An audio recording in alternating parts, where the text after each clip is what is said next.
Ibihe byiza kuri mwebwe mwese mukomeje gukurikiranira hafi ibiganiro bya Black Voice Media TV. U Rwanda na Congo ubu tuvugana biravuga ko bamaze guhurira i Geneve mu Busuwisi, bari kuganira ingingo nyinshi zitandukanye ndetse kandi hagiye habamo udukoryo tudasanzwe dukoreshwa mu nama, aho intumwa z'u Rwanda n'iza Repubulika Iharanira Demokarasi ya Congo uretse kuba bari bicaranye bagaragaje igisa naho nta kibazo ibihugu byombi bifitanye mu rwego rwo kugira ngo bigaragaze cyangwa se byereke isi ko ibihugu byombi bishaka kugarura amahoro. Izi ngingo ndaje tuzigarukeho, gusa si ibyo gusa, dufite n'andi makuru ari kuvugwa muri Afurika y'Epfo. Abasirikare bageze kuri babiri bamaze kuba bagwa mu rwobo rurerure, kandi urwo rwobo ngo barutezwe n'abaturage bari bari kwirukanka ho, cyangwa se abasirikare birukaga ku baturage, abaturage ariko bari barateze urwobo ahantu, abasirikare rero baruguyemo.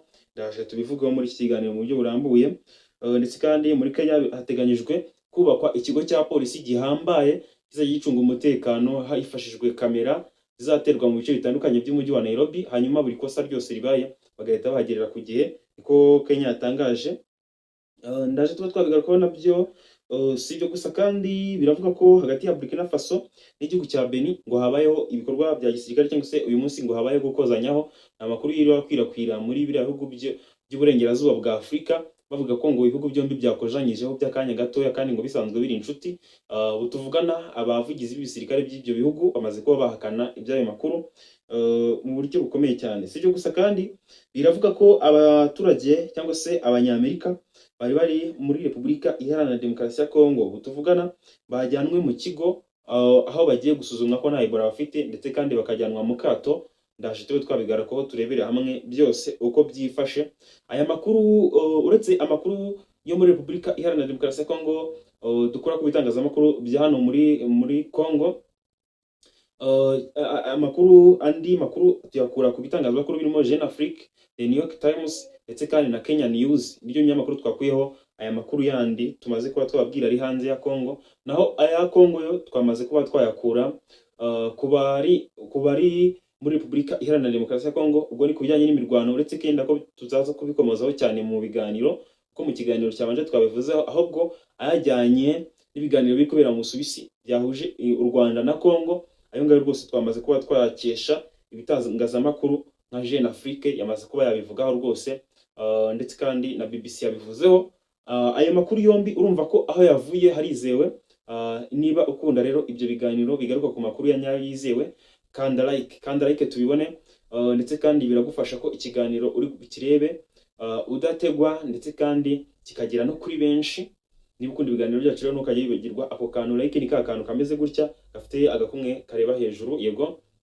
Ikindi, niba ushaka kujya uhora ukurikira amakuru yacu n'ibiganiro tubagezaho, ibuka gukora subscribe aho munsi y'ikiganiro, ukore subscribe cyangwa se sabone bitewe n'ururimi ukoresha, uhita ufungura n'akazogera kugira ngo ujye uhora umwe mu ba mbere bagerwaho n'amakuru n'ibiganiro tubagezaho umunsi ku munsi. Ubwo rero yaba amakuru y'i Geneve mu Busuwisi dukesha nayo Jeune Afrique, n'andi makuru atandukanye, hari nayo twakuye kuri Reuters. Urumva ko ni ingingo nyinshi kugira ngo tuza kuba twagarukaho, ariko munyemerere duhere kuyo twakuye kuri Jeune Afrique yanditse ku guhura kw'intumwa z'u Rwanda ndetse n'intumwa za Repubulika Iharanira Demokarasi ya Congo. Intumwa z'u Rwanda n'iza Repubulika Iharanira Demokarasi ya Congo bahuye kandi bari kumwe n'intumwa zoherejwe na Amerika, intumwa za Katari, bahurira mu gihugu cy'Ubusuwisi i Geneve, aho hari kurebwa ibijyanye n'ibiganiro byabaye mu gihe cyashize. Ese bigeze hehe? Ese hakwiye kongerwamo iki, hakagabanwamo iki? Ese ibyemeranyijwe n'ibihugu byombi biri gupfira he? U Rwanda barubazaga ese kuki rudakuraho ingamba, ikibazo kiriho ni ikihe? Ubwo nicyo kibazo intumwa z'u Rwanda zabazwaga. Hanyuma Congo yo intumwa zayo zabazwaga ngo ese kuki mudasenya FDLR, biraterwa n'iki? Nuko nyine impande zombi zabajijwe. Hanyuma u Rwanda kuko ari rwo rwabanje kubazwa, rwabanje gusubiza ko rutakuraho ingamba z'ubwirinzi FDLR ikiri mu bibangamiye cyangwa se mu bishobora guhita bihungabanya umutekano w'u Rwanda. Ni ikintu cyumvikana cyane. Ntabwo wambwira ngo nkuremo kasike kandi mbona ko nshobora gukora impanuka, ngomba kuguma nambaye kasike kugira ngo ndinde ubuzima bwanjye. Niko n'u Rwanda nyine rwashatse kuba rwabigaragaza ko ubwo bwirinzi bwo burinda cyangwa se bukavaringa imbibi z'igihugu cy'u Rwanda kugira ngo FDLR itaza kuba yameneramo. Hanyuma Kongo yo mu byo yabashije byagaragaye igisa no kurya indimi kubera ko bayibazaga ngo se kuki udasenya FDLR, bati twarabitangije ariko none mwarabitangije bigeze ko tukibona ibimenyetso byerekana ko abarwanyi ba FDLR bakomeje kongera imbaraga n'umubare w'abarwanyi, ibintu nk'ibyo ngibyo bimeze bite? FDLR nayo ikavuga ngo u Rwanda nuko rwanze gukuraho ingamba z'ubwirinzi. Nkibaza nawe twandikira muri comment ninde ukwiye kubanza kubahiriza igisabwa, twandikire muri comment cyangwa se usome ibyo abandi banditse, uraza kuba wagira ute, uraza kuba watubwira uwo ubona akwiye kubanza ngo yubahirize ibyasabwa. Ushobora kuvuga ati ni u Rwanda rugomba kubanza rugakuraho ingamba z'ubwirinzi kugira ngo Kongo isenye FDLR. Si ibyo ngibyo uze kubyandika muri comment. Ushobora no kuvuga ati ni Kongo igomba kubanza igakuraho FDLR kugira ngo u Rwanda rubone gukuraho ingamba z'ubwirinzi bivuga ko ngo zibangamira inzego z'umutekano za Kongo mu kurinda imbibi za Kongo. Nyine wowe kubyumva ukoresheje ibitekerezo byawe uraza kuba twandikira muri comment igihugu gikwiye kubanza kubahiriza ibyo gisabwa. Kugeza ubu ngubu bahuriye ku meza imwe baraganira ubufatanye n'umuhuza Leta Zunze Ubumwe za Amerika ndetse kandi na Katari n'Abasuwisi, bari kurebera hamwe nyine byose uko bimeze. Mu kiganiro cyabanje nababwiye ko FARDC na M23 bahuriye mu mujyi wa Goma mu rwego rwo gukereya cyangwa se gutangiza itsinda rigamije kujya ribungabunga agahenge rikareba abarenga ku gahenge igihe katangajwe n'impande zombi mu biganiro biri kugenda bibera hirya no hino hari hose, nyine haba mu Suisse ko niho hakunda kubera ibiganiro bireba kino kibazo cyo muri Burasirazuba bwa Repubulika Iharanira Demokarasi ya Kongo mu buryo bumwe cyangwa se ubundi. Bibutsa ko mbere byaberaga i Doha muri Katari, ariko ibijyanye no kurasana kwa Iran na Amerika, amabombe, amakopera aca mu kirere cyangwa se amamisire, ntabwo yatumye indege cyangwa se ingendo zikomeza gukorwa zijya muri Katari, ahubwo bahise babyimurira i Geneve mu Busuwisi. Ngiyo rero ingingo ijyanye no kuba ni ya nkuru dukesha Reuters, ya nkuru dukesha Jeune Afrique, muranyihanganira Reuters twayikonaho izindi nkuru, ariko inkuru yo tuyikesha Jeune Afrique tumaze kuba twagarukaho ijyanye no kuba u Rwanda rwamaze guhura, intumwa z'u Rwanda zahuye n'iza Kongo mu Busuwisi bakagira ibyo barimo bagenda banoza mu buryo bumwe cyangwa se ubundi. Si ibyo gusa kandi hari n'andi makuru tutari twabwiye mu ngingo Kinshasa. Kinshasa hari umutwe w'abakuruna. Uyu mutwe wamaze kuba witwa Task Force. Uyu rwose wamaze kuba wahabwa imyitozo ya gisirikare, ugizwe n'abahoze ari abanyarugomo, bafite udusongo, bafite ibiki, bagendaga bakorera urugomo mu mujyi wa Kinshasa. Ubwo rero babakusanyaga mu mikwabo yabaye mu gihe cyashize, ubu tuganashize amezi 6 babajyanye mu bigo bya gisirikare, bigishwa kurasa n'ibindi byose bitandukanye. Ariko bamaze kuhuriza amakamyo, amafoto cyangwa se amavideo yagaragaye agaragaza ibikamyo bigeze kuri 10 birimo abasore n'inkumi bambaye imyenda y'ubururu, bote z'umuhondo ndetse n'amagofero y'umukara, aberekeza mu mujyi wa Kinshasa. Bikavugwa ko ngo bagiye gukora ibikorwa by'isuku no kurwanya umwanda muri uyu mujyi wa Kinshasa, ariko bitewe nuko bahawe imyitozo ya gisirikare ndetse kandi bahoze ari abanyarugomo, bananyoye ibiyobyabwenge byinshi, biravuga ko bamaze kuba batangira kwibasira abaturage. Amashusho n'amafoto agaragaza aba basore n'inkumi bakubise umuturage n'abaje guhurura, baraza uyu muturage bari kubisabonaga ko isura yose yuzuye amaraso. Abahuriye nabo baje kureba ibibaye, urabizi ko abantu benshi bakunda guhurura, nabo ngo barakubiswe bakubitwa ikitwa ndembo, kuko abasore nubwo baje ngo gukora isuku ariko bafite ikintu cyitwa indembo, bari kugenda bakubita abaturage bakakunoza, ariko ntibareba ngo mu maso ngo hehe, aho ahashikiriye hose arakubita. Kandi n'abandi bagenzi be bakamushyigikira, n'umuturage uhuriye ejo gutabara nawe bakamukubita. Nibyo ngibyo biri kwera mu byo Kinshasa. Ariko umusirikare wo muri FARDC ubashinzwe cyangwa se wahaye inshingano zo kubagenzura yitwa Lieutenant General Jean Pierre Kasongo. Uyu nguyu rwose amaze kuba yabihanangiriza ababwira ati ibyo sibyo twabigishije ko mugomba gukora isuku, ikindi mukareka iby'urugomo. Ni bya bindi ngo ushaka kutibwa arindisha igisambo. Gisegeti yashatse ko Kinshasa ibamo umutuzo n'isuku, afata bya bisambo byagombaga guhungabanya umutekano wa Kinshasa, abanyana kuri training. Utuvugana yamaze kuba yabigarura, byakomeje ibikorwa by'ubusambo mba ariko mbyita, bitewe n'ibyo umuyobozi wabo Lieutenant General Jean Pierre Kasongo yamaze kubihaniza. Yababwiye ngo nimwemerewe gufunga abaturage, kuko bajyaga bafata umuturage runaka batiyumvisemo bagahita bajya kumufunga bakamyana kuri polisi nayo ikamwakira. Umuyobozi wabo rero babwiye ko batemerewe gufunga abaturage. Nimwemerewe gukubita abantu, bya bindi byo gukubita no gukomeretsa, imwe twamaze kuba twabona mu mashusho ibi ngibi bari kuvuga bamaze iminsi babikora, bari kubikora nyine, ariko umuyobozi wabo abibukije ko bitemewe cyangwa se batabifitiye uburenganzira b'urubyiruko, ndetse kandi yababwiye ko batemerewe, yababwiye ko intego yabo ari isuku ndetse kandi n'umutekano mu mujyi wa Kinshasa, ndetse kandi ntibemerewe no kwambura abaturage ibyabo. Bajyaga babona ufite agatelefone keza agaki kose babonye bagahita bakwambura, washaka kuvuga ati si ibi ni ibiki munkoreye bakagukubita. Umuyobozi mukuru rero yabacyashye, ababwira ko ibyo bintu batabyemerewe, atari nayo ntego yabazanye mu mujyi wa Kinshasa, anabibutsa ko mu masomo bahawe ibyo ngibyo bitari mu. Byumvikane ko rero uru rubyiruko rufite icyo rupfana kinini cyane, nabwita nk'impanga ya Wazalendo, ko Gisegeti niwe watanze cyangwa se washyizeho itegeko ryo kugira ngo abo bantu batozwe, bigishwe iby'intwaro ndetse kandi bigishwe iby'umutekano by'ibanze, nibarangiza bagaruke mu baturage. Nibo wabitegetse, nari ngiye kuvuga ngo wabisabye, ariko icyifuzo cy'umwami kiba ari itegeko, niwe wabitegetse, birakorwa birubahirizwa. Utugana bageze mu giturage batangiye gutoteza no gukubita abantu. Noneho nibiza kurangira, urabona ko ngo yayiremyemo imitwe myinshi izahora ihungabanya abaturage. Buriya ikintu Gisegeti aba agamije, nk'uko abasesenguzi bari kubivuga, agamije gusigira umutwaro uzamusimbura. Iyo ubona ibintu byose wagerageje byarakunaniye, ukabona uri guseba, bamwe mu bayobozi cyangwa se bamwe mu bategetsi b'ibihugu bitandukanye bajya bagerageza gusigira umutwaro ukomeye ababasimbura, agakereye ibintu, agahimba ibintu. Twabonye muri Sudani bakereye ibisirikare bibiri bijya kunganya imbaraga, hanyuma wa mugabo wabikereye ubwo yapfaga, ibyo bisirikare byasigaye mu ntambara n'ubu ngubu iracyavugwa mu gihugu cya Sudani, kubera ko ibyo bisirikare bijya kunganya imbaraga kandi byahawe itandukaniro, ku buryo bose batiyumvanamo, batiyumva nk'abanyesudani, ahubwo biyumva muri ya makipe basizwe baremwemo.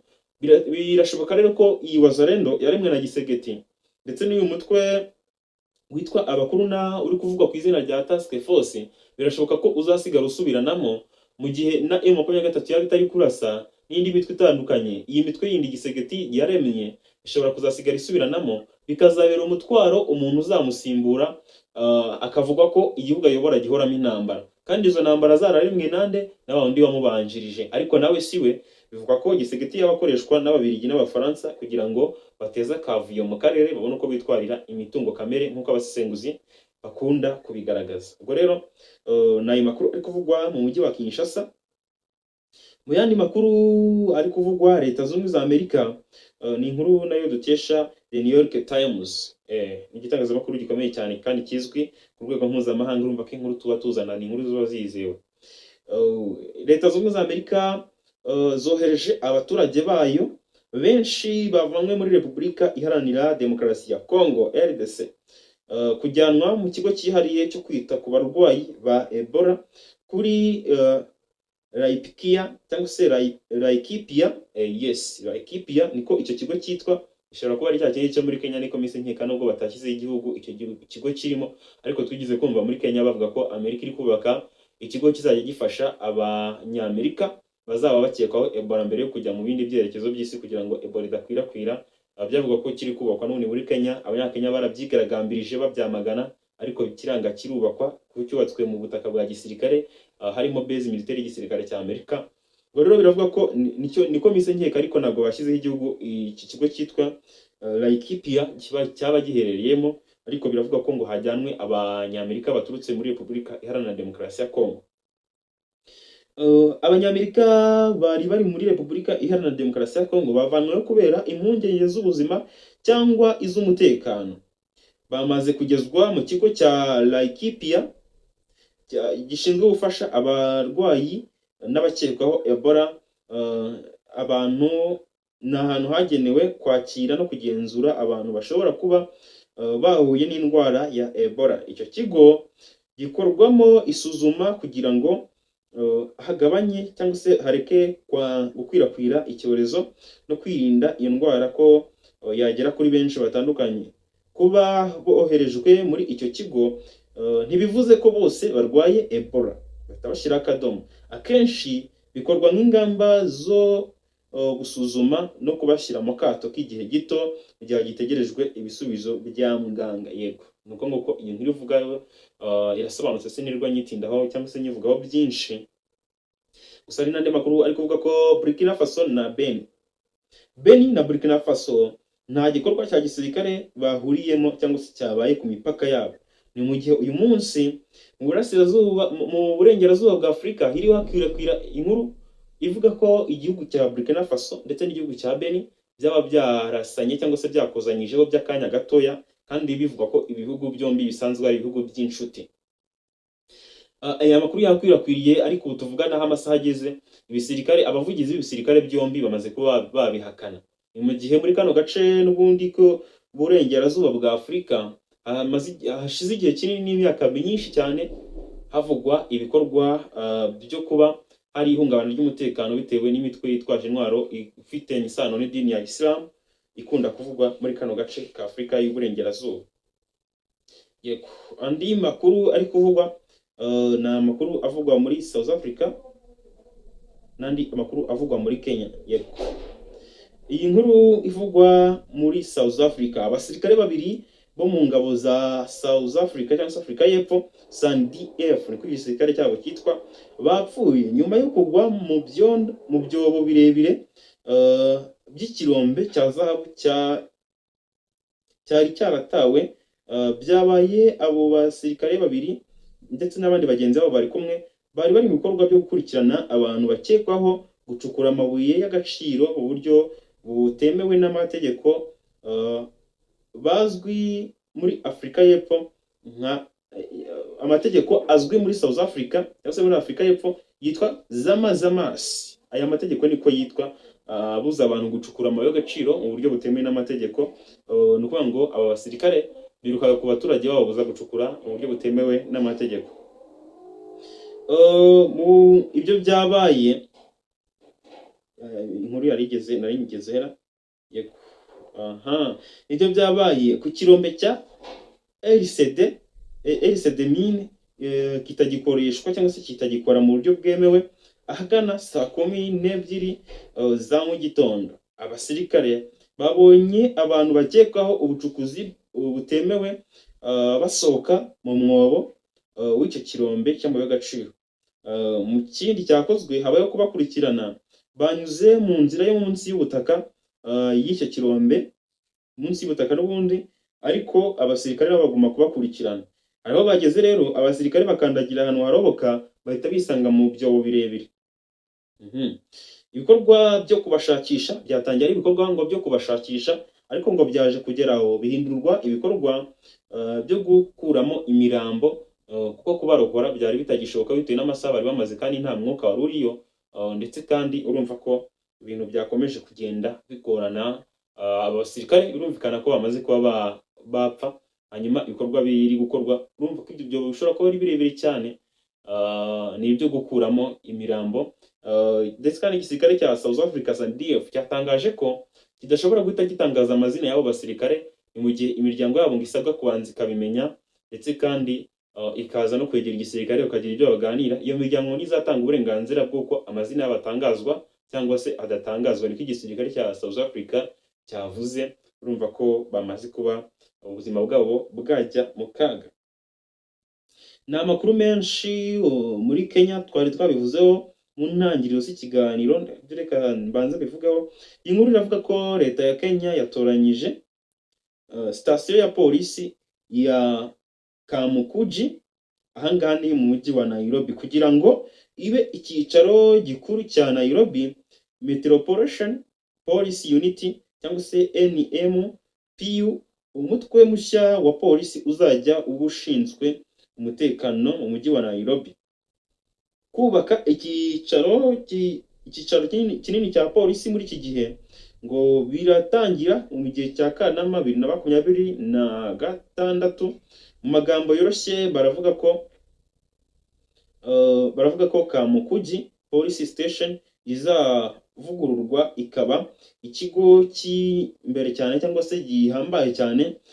Hazubakwa ibiro bya polisi, amacumbi y'abakozi ba polisi, ndetse n'ikigo cy'ikoranabuhanga cyangwa se icyumba cy'ikoranabuhanga kizajya gikurikiranwamo ibikorwa by'umutekano bizwi nka Integrated Command and Communication Center IC4 cyangwa se niko center IC4 niko babyise. Iki kigo kizafasha polisi gukurikirana ibikorwa bibera mu mujyi wose wa Nairobi hifashishijwe kamera mu buryo buzwi nka CCTV, kugira ngo polisi ibashe kugera aho ibikorwa by'umutekano cyangwa se by'ubutabazi bigomba guhita bibera igitaraganya, bitabaye ngombwa ko umuturage abanza guhamagara.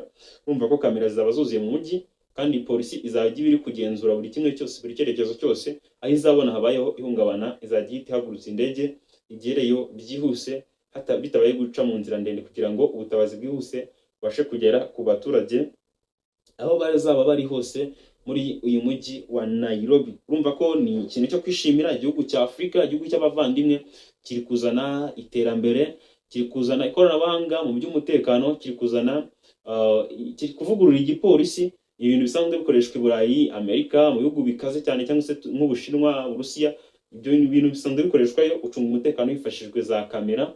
Ariko ibihugu byinshi byo muri Afurika, twavuga nk'u Burundi, twavuga nka Kongo, ntabwo igipolisi cyabo kijya gikunda kugira ubwo bushobozi. Uretse bino bicenda kugenzurwa na M23, ubona ko bizajya ku murongo bikagira ubwo bushobozi bwo gucunga umutekano hifashishijwe kamera na za drone.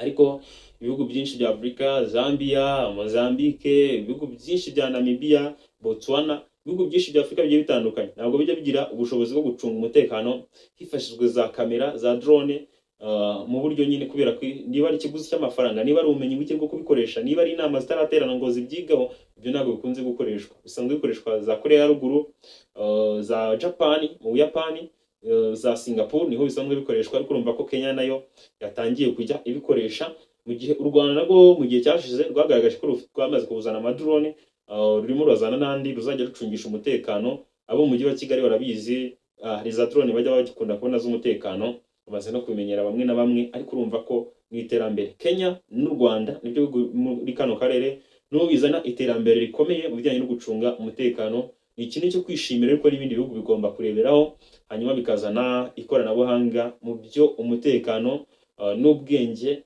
burenze ku busanzwe, ndetse kandi bagashoramo n'imari niba ari cyo gisabwa. Ariko umutekano ukarushaho gucungwa cyangwa se kubungabungwa mu buryo bumwe cyangwa se ubundi. Munyemere rero duhurira mu kindi kiganiro. Nshimire byimaze abantu bakanze like, bakoze subscribe, mwese ndabashimiye. Turaza kuba twahurira mu kindi kiganiro turebera hamwe izindi ngingo ziza kuba zigezweho mu buryo bumwe cyangwa se ubundi. Njyewe twabanye mu kiganiro nitwa Baraka, ndabifuriza no kuba mwagira amahoro y'Imana.